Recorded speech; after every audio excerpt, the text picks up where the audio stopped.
सुनिए कल रात 2-3 बजे तक हम भी मंदिर के पास थे, लेकिन जो व्यवस्था थी वो व्यवस्था ठीक नहीं थी, क्योंकि जगन्नाथ रथ जी के पास माँ सुभद्रा और बलभद्र भैया के रथ है, लेकिन जो आदमी जाता है तीनों रथों का दर्शन करके यू टर्न लेता है। लेकिन इस बार प्रशासन ने वही बहुत तकलीफ नहीं अपनाया, वो उसने लोगों एग्जिट का द्वार बंद कर दिया था, और एग्जिट के द्वार में इस बार नए तरफ से वीआईपी का एंट्री के लिए रास्ता छोड़ दिया था। इसीलिए जेन्युइन साधारण आदमी जो जगन्नाथ तीन रथ का दर्शन करके घूम के आते थे, उनको दूर रास्ते छोड़ता था एग्जिट करने के लिए। लोग सोचते थे इतने दूर क्यों चल के जाएंगे एग्जिट के लिए, उधर से ही रिटर्न करके चले थे।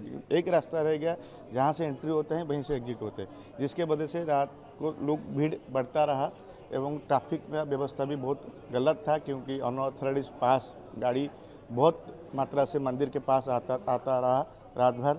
इसी तरह से भीड़ का नियंत्रण प्रशासन से ठीक से नहीं किया, पर एग्जिट मुख्य समस्या था। जो एग्जिट का पॉइंट साधारण आदमी के लिए होता था पहले, उसको बंद कर दिया। इसके वजह से सिर्फ तीसरा दिन है, अभी और भी दिन देखिए रथ यात्रा के दिन भी बहुत आदमी मरे, लेकिन जिला प्रशासन ने और राज्य सरकार ने उस मौत को बंद कर दिया। लोगों को दिखाया नहीं, प्रेस में दिखाया नहीं, इतने आदमी मरे, लेकिन उस दिन भी हमको पता है 7 आदमी रथ यात्रा में मरे थे। उसके बाद भी प्रशासन उसको घुमा के, लुचा के, छुपा के बोला कोई जीरो कैजुअलिटी है, कोई आहत नहीं है। उसके बाद उनको ओवर कॉन्फिडेंस बढ़ गया। आज कितने लोगों का इंतकाल? तीन आदमी, 2 महिला और 1 जेंट्स, एक आदमी का मौत हो गया। बहुत दुखद है, लेकिन इसका जिम्मेदार पूरा ओडिशा का एडमिनिस्ट्रेशन है, क्योंकि एग्जिट नहीं था ना, एग्जिट नहीं था। एंट्रेंस जिस रास्ते से लोग जाते थे वही रास्ते से लोग निकल के आते थे, क्योंकि एग्जिट जहाँ था वहीं पर उन्होंने वीआईपी के लिए व्यवस्था बनाया था। इसके बदले से लोग ज़्यादा दूर चल के एग्जिट करने के बदले वही रास्ते से, और महाप्रभु दर्शन के लिए लोग आते नहीं लोग। और एक भी पुलिस भी रात में नहीं था, एक भी प्रशासन का अधिकारी रात में कोई भी नहीं थे। सब वीआईपी का सेवा करके जो उनको वीआईपी के ट्रीटमेंट के लिए उनके रास्ते में खड़ा थे, जिसके वजह से रथ के सामने ये दुर्घटना घटी। Radhe Radhe Radhe Radhe Radhe Shyam.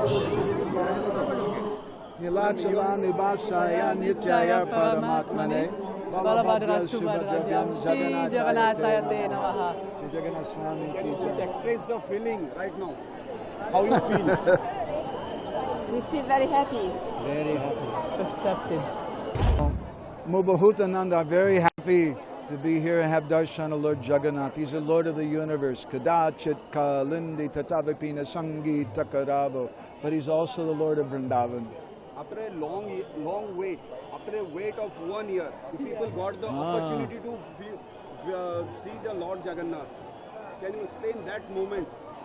Very emotional for the devotees, especially for the Bideshis who Bideshi Prabheshni said. Only Lord Jagannath come out of his temple. But he comes out for us, so we're very, very happy. He's Petit Pavan. Any special message to all universe? That Lord Jagannath is the Lord of the universe. And Jagannath Ankara Icha, whatever he desires, we should accept his desire. Please explain Jai Jagannath one more time. Recite Jai Jagannath. Jai Jagannath, Jai means all glories. Jai means victory. All glories to Lord Jagannath. All victory to Lord Jagannath. He should be victorious everywhere. And everyone should have Jagannath Prema.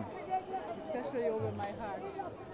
Sabu Oriyabasi Bahu Balolo. से पिछले 2022, 23, 24 और ये 25 4 साल से ठाकुर जी की कृपा से जगन्नाथ रथ यात्रा में ठाकुर जी हमें अपने आप बुला लेते हैं और इनकी बहुत कृपा है। इतने दूर से महाप्रभु के चैरियट पे रथों पे उनके दर्शन का क्या महत्व है? ये जो दर्शन है ठाकुर जी के, ये अति दुर्लभ दर्शन है। इन दर्शनों को लिए कोई भी शब्द हम जैसे प्राणी नहीं कह सकते हैं, लेकिन जितना ठाकुर जी की दर्शन से उनके भक्तों द्वारा हमें उनके लिए जानने को मिला, ये जो दर्शन थे, जो 4 कुमार थे, ब्रह्मा जी की को भी ये दर्शन दुर्लभ हैं। लेकिन ठाकुर जी अपना श्री मंदिर छोड़ के, अपना गर्भ छोड़ के हम जैसे भक्तों के लिए, पतित भक्तों के लिए सड़कों पे आके हमें दर्शन दे रहे हैं। सामने साक्षात नारायण हैं, हम उनके पतित भक्त हैं, और इससे बड़ी ठाकुर जी की कृपा क्या होगी।